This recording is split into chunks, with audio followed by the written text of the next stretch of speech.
I never sat down. Like when my family broke, when my parents broke, when they told me this happened, they were going to get a divorce, I never sat down. I just put a Band-Aid over it. I told them all the reasons why they didn't have to do it. I got out my Bible, and I read scripture to them about why they couldn't do this. I threatened them. I threatened them with my own kids sometimes. And I will put a Band-Aid over this because I'm not going to sit in it. I'm not going to admit that it's broken. I'm not going to let the world see that I'm being shook right now. And I stood up. And as we stand up over our brokenness, we can shield everybody else from seeing the reality of what's in front of us. There's this I'm in charge mentality. I look down at those pieces and I can see how I think they need to go back together. Oh, yeah. But something happens when we sit down, because all of a sudden we've taken our vision and we've shifted it. Now I become one of those pieces. Sitting beside them, I can't necessarily see how they need to go back together. I can only see one piece at a time. I need someone standing over me. And it says in Psalm 34, it says that God runs to the brokenhearted, that He binds up their wounds, that He picks them up. And I just have this picture in my head of people standing. It's me, and I can see myself standing over my brokenness for years, and God, He's just right there. He's just right there, but He's so patient, and He never forces us to surrender, that He waits for us to sit down. He's only always ever waited for me to sit down so that He could come and do what He's always wanted to do. But I've settled for Band-Aids over and over and over again. What God was saying to me is, listen, I'm not the redeemer of all things fixed. I'm the redeemer of all things broken, so let it break. And let me come and let me help you do what you cannot do.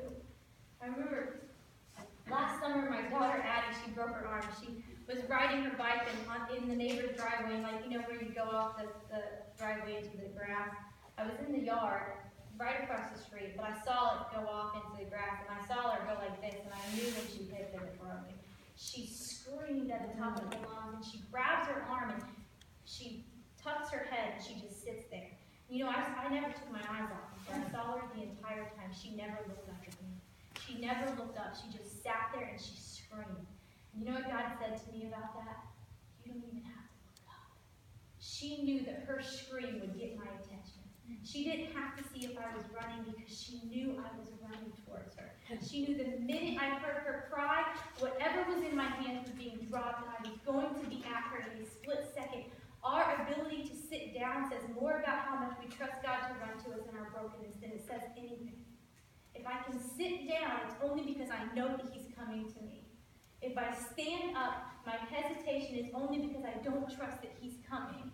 I don't trust that He can handle what's broken before me, but when I sit down, I put myself in a place of surrender that says, it is you and you are coming. And He said to me, you don't even have to look. I will run to you.